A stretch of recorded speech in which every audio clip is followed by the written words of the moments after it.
Have you ever knocked on the door of what used to be home, only to be met with cold indifference instead of warmth? Have you ever sat in front of a hastily served cup of coffee, engaging in forced small talk with once familiar faces, only to feel strangely hollow inside? And have you ever wondered, how much longer can you pretend that this growing distance doesn't exist? Picture this. You visit a loved one, hoping for the same affectionate welcome as before. But no, what you receive is a detached, obligatory invitation. The conversation feels stiff, awkward. The coffee arrives hurriedly without even a genuine smile. They don't say it out loud, but you feel it. You're no longer awaited. You're no longer the joy you once were. The truth, however painful, must be faced. Not all family ties survive the test of time. Many parents grow old, quietly longing for a love that has faded. They console themselves with phrases like, "They're just busy." Young people are like that. "I don't want to be a burden." But ask yourself, how long can neglect be excused with simple, empty words? If every visit feels like nothing more than a duty, if every moment together feels strained and hollow, then it's time you hear what I have to say. Today I want to share a difficult yet necessary truth. Sometimes, even with those who share your blood, letting go is the only way to hold on to your self-respect. Clinging to relationships that only bring pain can damage you more deeply than solitude ever could. Distance, though painful, may be the only path to preserving your dignity and peace of mind. Because when you give endlessly and receive nothing in return, when love turns into a one-sided obligation, you start to lose yourself. Imagine a garden that was once tenderly cared for, watered daily, shielded from the harsh sun, and protected from the cold. Yet, over time, the roots grow wild, breaking the very foundation of the home that once sheltered them. Love can be the same. When given without limits, without demanding respect or setting boundaries, it can lead you to be sidelined, treated like an old, unwanted piece of furniture.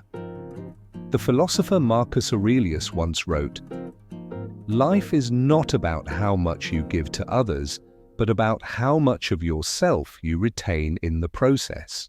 Loving does not mean fading away in someone else's story.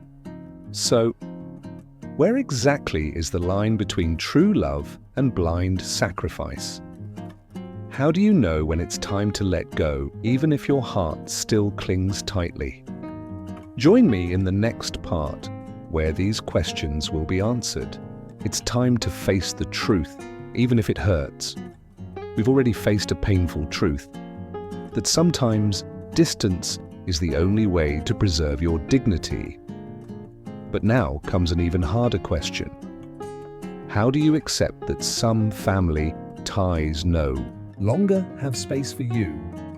Life goes on until you become nothing more than an inconvenient memory. But accepting this doesn't mean forcing yourself to smile through the sadness or fading into a shadow of who you once were. To truly love and to love wisely is to know how much to give without betraying yourself. Maybe you've felt this before. You visit your children, hoping for warmth and laughter. But instead, you find distraction and detachment. They greet you with a rushed hug, their eyes already on the clock. They say, "Call anytime," but each message, each response grows shorter, colder, and yet you wait. Waiting for them to change, waiting for them to remember the place you once held in their lives. But here's the truth you haven't seen yet. Your persistence won't make them value you more. It only teaches them one thing. No matter how distant they become, you will always be there. Today, I need you to hear this. Though it may hurt, love should never be the excuse for allowing yourself to disappear. If every visit feels like silent humiliation, If every meeting leaves your heart heavier, you are not obligated to stay and endure it. Remember, patience is not the same as resignation. Don't keep knocking on a door that quietly closes more each time you reach out. Because real love, True love, is not something you should have to beg for. If you need to plead for it, it's no longer love. It's habit. It's fear. Fear of accepting that life moves on, even when it hurts the most. But here comes an even more difficult truth. When you learn to let go, when you create distance, when you stop searching for love where it no longer lives, something begins to change. You start to find yourself again. You realize that you still belong somewhere, outside of the bonds you once believed were unbreakable, because, in the end, the true test of love isn't about how much you can give. It's about whether you're willing to lose certain things so you don't lose yourself. You were raised to believe that family will always be there, that blood is sacred, that respect comes naturally with age. But reality tells a different story.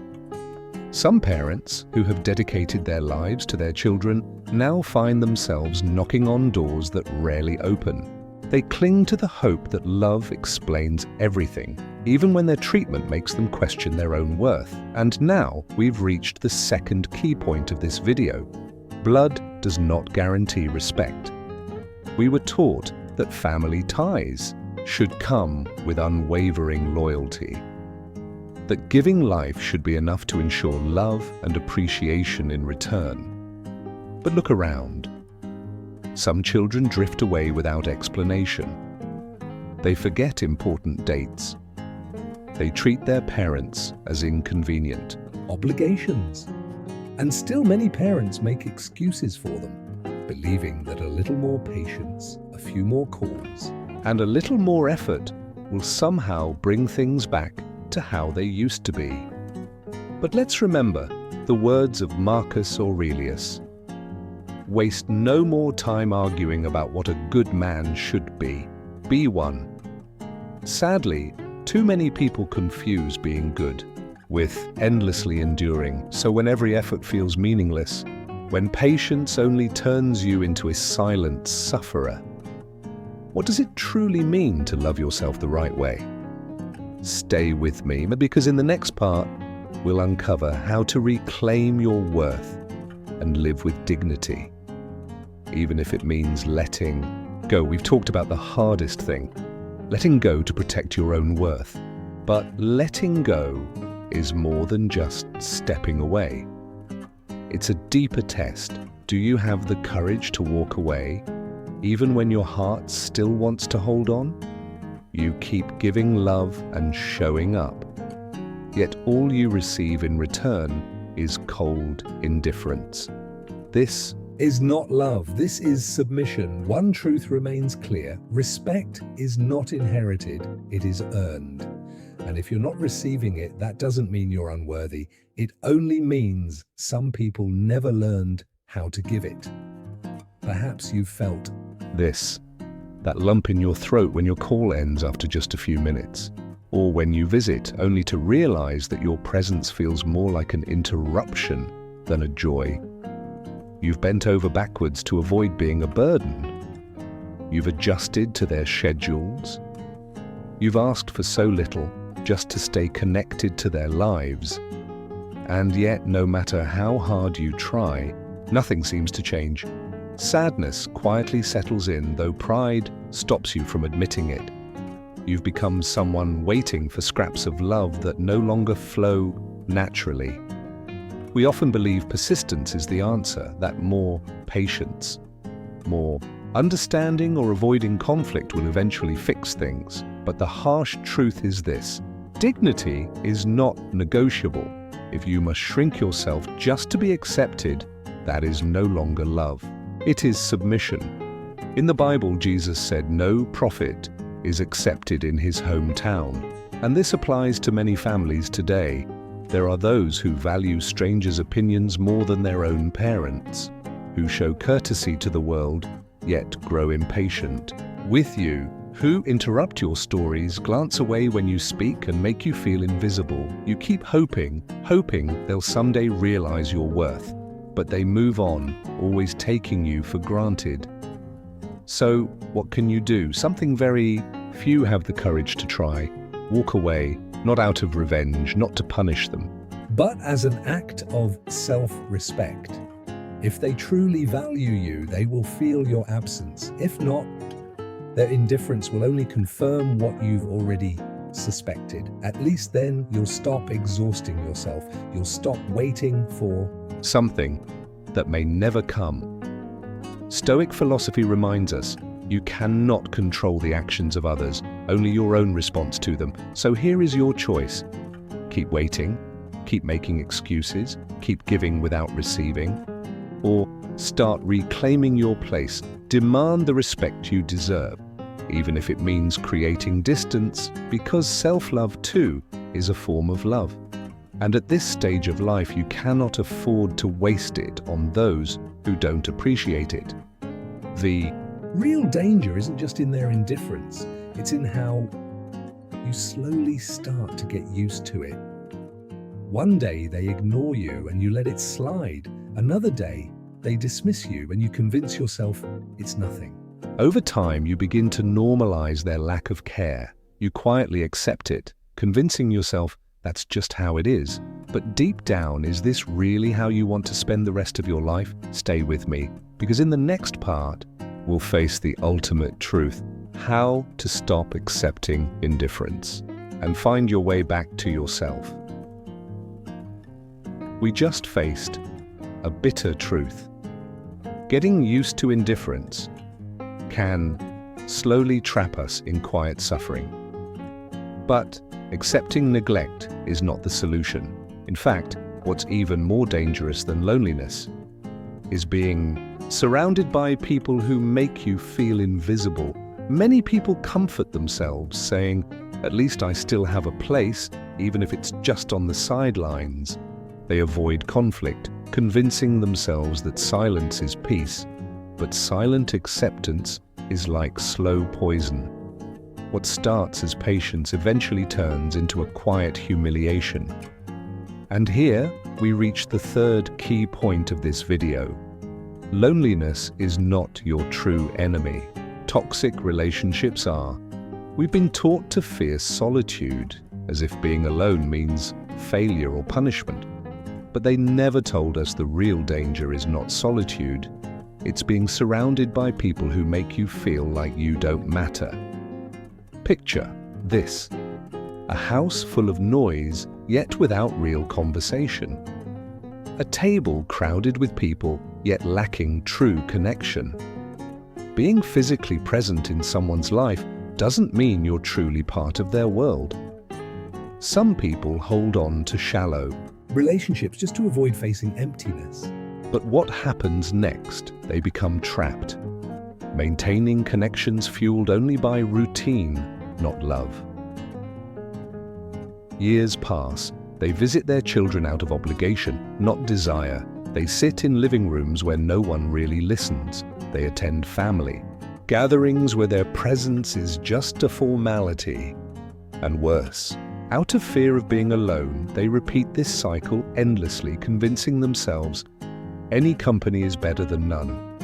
But is it really? There is a way to change everything. Learn to enjoy your own presence before expecting others to enjoy it.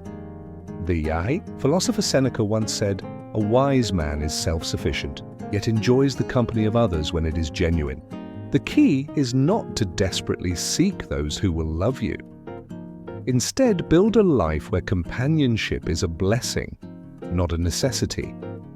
If every visit leaves you feeling worse, if every conversation leaves a bitter taste, ask yourself, is it really worth forcing those connections? This is not about cutting people off impulsively. It's about making an honest distinction. Where are you truly valued and where are you merely tolerated? There is a big difference between someone who includes you out of love and someone who simply puts up with you out of duty, if your child sees you as a burden, if a friend only calls when they need something, if during family gatherings your voice feels unheard, what do you truly gain by holding on to these ties? You don't need shallow presence. You need meaningful connections. And for that, you must first become at peace with yourself. Spend time doing what nourishes you. Go to places where you are welcomed.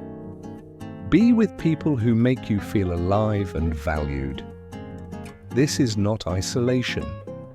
It's intentional selection. So let me ask you this. Would you rather live surrounded by people who ignore you, or live a life where you choose who is truly worthy of your time and energy? In the next part, we will explore this answer. And I'll share how to build a free, fulfilling life where your presence is truly respected. In the last part, we asked an important question. Do you want to stay where you are, merely tolerated, or step into a life where you choose who deserves your time? Now let's go even deeper. Because choosing yourself isn't just about walking away. It's about changing the way you act and what you allow. Here's something essential. Your actions speak louder than your words. If this video has put your silent feelings into words, feelings you've carried for years, take this as a sign. Subscribe and hit like so more people can find this message. And in the comments, share where you're watching from. Also, write this phrase to affirm your decision moving forward. My presence has value. Because what's coming next might completely shift the way you see relationships at this point in your life. Spending time alone does not mean being lonely. The real difference lies in the peace you carry within. If you learn to enjoy your own company, silence becomes something beautiful. It becomes a sanctuary for growth, not a void of emptiness. But if you continue to seek validation from people who only invite you out of obligation, you know what happens. Every visit turns hollow. Every half-hearted phone call reinforces the painful belief that your time and presence mean little to them. And this leads to the next silent trap. We've now arrived at the fourth key point of this video. And this is where the truth starts to become even harder to hear. We've all been taught to think that being ever present for our family is love. That we should always be the first to call, the first to help, the first to show up when they need us, even when that same effort is never returned. But what no one tells you is this. Every time you offer yourself uninvited, every time you push to be included when they don't make the same effort, you lose a little of your dignity, and worse, most of the time you don't even notice it happening. There are parents who spend their final years in silent waiting, waiting for invitations that never come, doing favors that go unacknowledged, constantly adjusting their own plans, sacrificing their time just to fit into others' lives. They sit at home next to the phone, always ready to say yes, believing that this availability makes them important. But here's a hard truth. Love is not measured by how available you are. If you constantly sacrifice your life, always staying within reach in hopes of being wanted or loved back, that's not love. That's emotional dependency wearing the mask of devotion. Seneca once said, life is too short to waste waiting for what will never come. And yet, that's exactly what many people do. They waste precious time waiting for affection that may never arrive, letting others dictate their schedule, settling for crumbs of attention that come only occasionally, and never fully satisfy. But there's something even more destructive. Something many fail to see. When you get used to always being available, others get used to undervaluing you. You slowly become the safe choice, the backup plan, the person who always says yes, no matter how many times they've said no. to you, and the harshest part of all. Staying too available for those who never seek you out robs you of something precious. It steals the chance for you to build something better, something meaningful, while you keep waiting. So now, the question is no longer, should I step back? The real question is, what are you missing out on while you stay trapped in this endless waiting game? In the next part, we'll dive even deeper to uncover the final, most liberating truth about how to stop waiting and start truly living for yourself. In the last part, we confronted a painful truth. When you always make yourself available to those who don't value you, you rob yourself of the chance to build something better.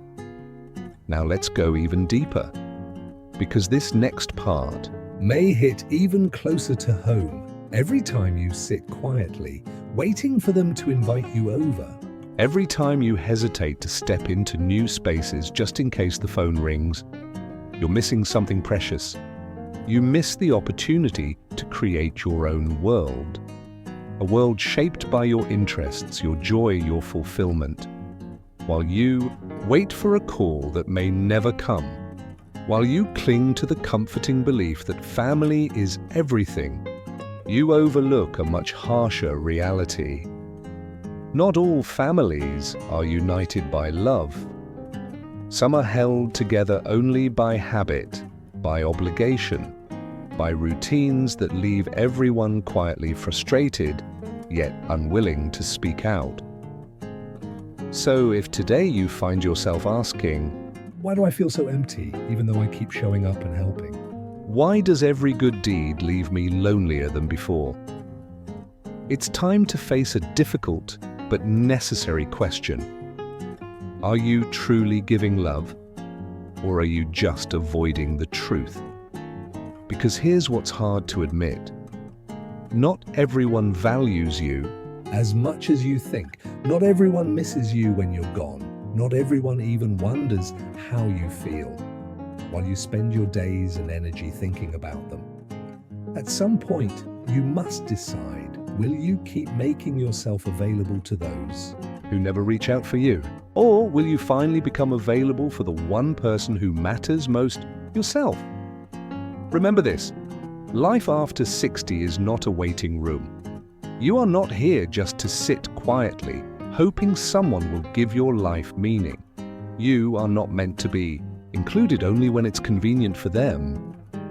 You are not supposed to be needed only when it benefits someone else. No, you are here to live with intention, to choose who you spend your precious time with, to build a life where your presence is respected, not dictated by someone else's schedule, but defined by your own strength and self-worth.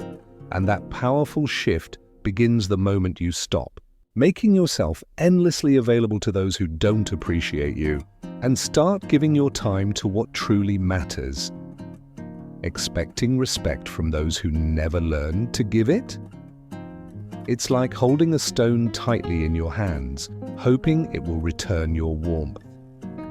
You can cradle it, protect it from the cold, offer all the love and time you have, but in the end, it's still just a stone, cold, unchanged.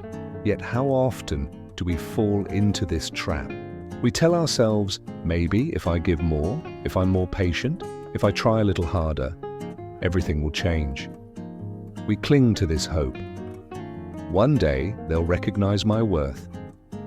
They'll finally see all I've done and appreciate me. But time keeps passing. And the only thing that changes is how drained and empty you feel.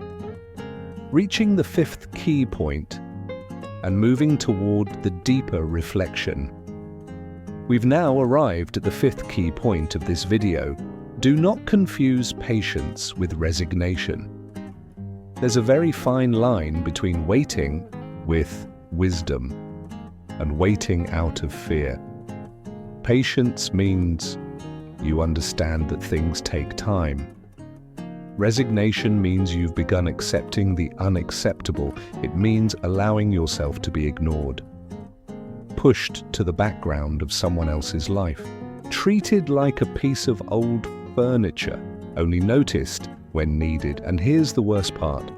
The longer you accept this role, the harder it becomes to reclaim your rightful place, because resignation doesn't just leave you waiting, it quietly robs you of your self-respect. At first, it feels like sadness. You sense something is wrong, but you convince yourself to endure it. But what happens next, if you continue down this path, is far more devastating.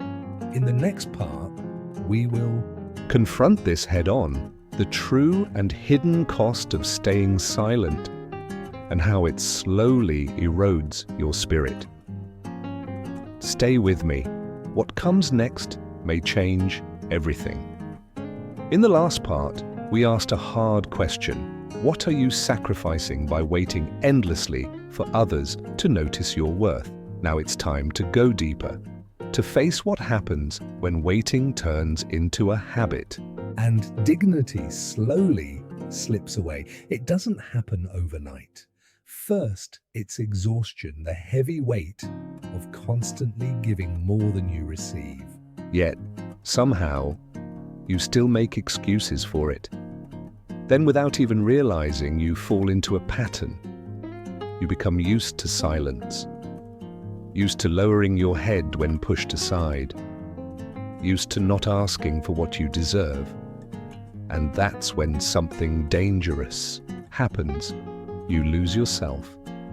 When disrespect becomes normal, when you stay quiet out of fear of losing the little affection left, that's when your identity begins to fade. But here's the harsh truth that few dare to say: what you lose by not setting boundaries is far greater than what you might lose by enforcing them. If your child drifts away simply because you stopped making yourself endlessly available, that means they never truly valued you. If someone ignores you when you start living for yourself, their affection was never genuine, because people who truly love and respect you, they don't disappear the moment you stop being convenient. In fact, when they see you standing tall, when they realize you are no longer willing to accept anything less, that's when they begin to see you differently. Sadly, many people confuse love with submission. They believe loving means staying silent, endlessly waiting, accepting poor treatment just to avoid being alone. But here's the truth. Self-respect is the foundation of all healthy relationships. If you don't love yourself enough to demand respect, no one else will do it for you, and this is where the change must begin. Stop waiting for others to change. You can't control that. But you can control yourself. You can decide, I will no longer stay where my voice isn't heard. I will no longer justify someone else's indifference. I will no longer prove my love through endless sacrifice. As Stoicism teaches us, the only things we truly own are our mind and our choices. And today, right now, you have a choice. Keep waiting for them to give you the place you deserve. Or finally claim that place for yourself. Not with anger or resentment, but with clarity and wisdom. Because life is too short to live in the shadows of those who refuse to see your light. Respect from others always begins with respect for yourself. No one else can make that change. Only you can. So, look in the mirror and ask yourself, if today were your last day, what would you regret more? Setting boundaries? Or putting up with too much? Taking control of your life? Or waiting until it's too late? Resignation is easy. It starts quietly. Making small compromises. Staying silent when something hurts. Excusing indifference, but then days turn into years. And one day, you wake up, realizing that you spent all that time waiting and hoping, while bitterness quietly grew in your heart. And now, we've reached the sixth key point of this video: Sometimes, if you want to be valued, you need to disappear. It's not about punishing anyone. It's not about playing games. It's about clarity. It's about dignity. Because as long as you are always there, always the first to call, the first to show up, you will stay invisible. Imagine this. you stop calling, you stop visiting. A week passes, then a month. Who reaches out? Who notices your absence? The answer may hurt, because you may realize some only kept you around because you were easy to access, like a chair that never moves. But even though this truth is painful, it is also freeing. It reveals who truly values you and who only used you as an emotional convenience. The danger of always being available is simple. Your presence loses value, like a chair always in the same place. No one thinks about it until it's gone. But when you disappear, something shifts. Some people will forget you, and with them, you've lost nothing. But others, those who quietly took you for granted, they will feel the void. They will wonder why you're silent, why you are no longer chasing after them. And in that silence, they will finally see your worth. Because this isn't about revenge, it's about dignity. You are not here to be a shadow, not a backup plan. Not someone to be tolerated in spaces where you're not appreciated. You are here because your presence is a gift, not a given. If people want you in their lives, they must show it. Stoicism reminds us, detachment does not mean you stop loving. It means you love with wisdom. It doesn't mean cutting everyone off. It means letting go of relationships that exist only because you kept them alive. If you disappear and no one looks for you, you didn't lose a family. You lost an illusion. And that, my friend, is your first step toward freedom, toward a life where you stop waiting to be noticed and start choosing who truly deserves your time. If you've made it this far, it's because deep down, you know, you've lived too long in waiting, held on to nostalgia for what was, watched as your presence became routine and your love was taken as a right, not as the gift it truly is. But now the real question is, what happens when you finally choose yourself? In the next part, we'll answer that and explore how to rebuild your life on your own terms with confidence, dignity, and peace. You've now faced a hard truth. Sometimes the only way to regain your worth is to disappear and see who truly misses you. But now comes an even bigger question. You've seen the truth, so what will you do with it? Main story, the moment of decision. We've arrived at the 7th key point of this video, where everything starts to come together. You can't keep waiting. You can't keep hoping that others will suddenly make space for you in their lives. It's time. Time to stop seeking approval from those who never truly valued you. Time to start building your own refuge. Time to give meaning to your days in your own way, because if you continue waiting for others to change, to wake up, to recognize your worth, you are sacrificing the only thing that is truly yours, your life. So ask yourself, if today you stopped calling, if you stopped adjusting your plans to fit theirs, if you stopped insisting on being part of someone else's story, what would you do with all that free time? Where would that energy, the same energy you've wasted on one-sided relationships, actually go? Some people, when they let go of what hurts them, discover hidden passions. They find new friendships. They uncover paths they never imagined were possible. But others, they do the opposite. Out of fear of letting go, they cling tightly to what is empty, to a chair that no one sits in, to a phone that never rings, to a love that has long grown cold. The difference between the two? It's not luck. It's not fate. It's a decision. The decision to act, instead of endlessly mourning what has been lost. Unfortunately, too many confuse letting go of what hurts with giving up on life. They believe that if they stop clinging to broken bonds, they'll be left with nothing. But here's the truth.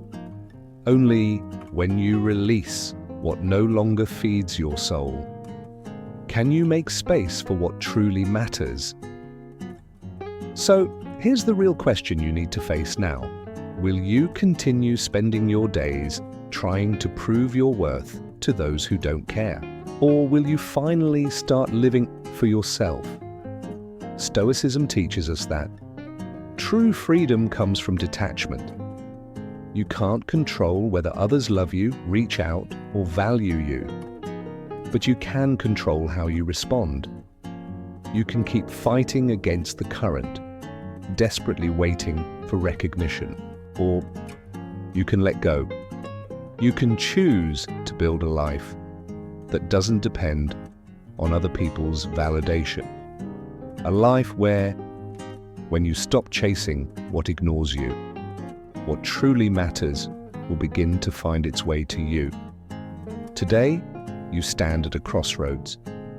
You have two choices. You can continue as you are, making excuses, waiting, silently carrying the sadness of being unimportant in the lives of others.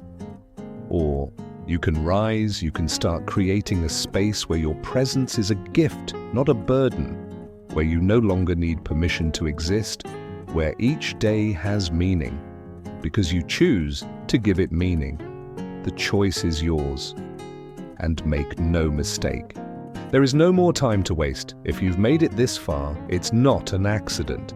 This video hasn't been easy to watch. It forces you to face a mirror few dare to look into, and yet, here you are, facing it head on, accepting that Something must change, but knowing isn't enough.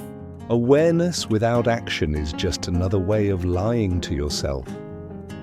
So, now that you know, what will you do about it? Most people will go back to old habits. They will make excuses. They will pretend they didn't hear the truth. Because change is terrifying, because it's easier to cling to routine, because admitting they've been choosing this life all along is hard.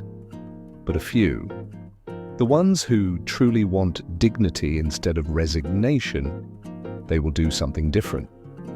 They will pause before picking up the phone again.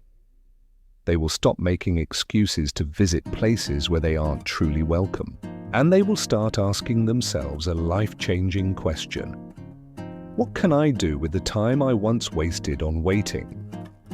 If you are ready to wake up, say it. Type it in the comments now. My time matters. And share where you're watching from. Make that commitment to yourself. You are not here to fill empty spaces in other people's lives. You are here to take up space in your own life. You don't need to be missed. You need to be respected. And that respect will only come when you start valuing yourself first. I'm Gabriel, and this is the Stoic Garden. This channel does not exist to offer sweet lies. It exists to challenge you, to shake you awake, to remind you that your life is still yours to reclaim, but only if you choose to take it back. If this message resonated with you, subscribe, not because it comforts you, but because it speaks to your strength, and share this video with someone who may need it, even if it makes them uncomfortable, because sometimes the truth that hurts the most is the only one that can truly set us free. Don't stop here. On the screen, you'll see 2 more videos to continue this path. Choose one and keep going, because this isn't the end of the conversation, it's just the beginning.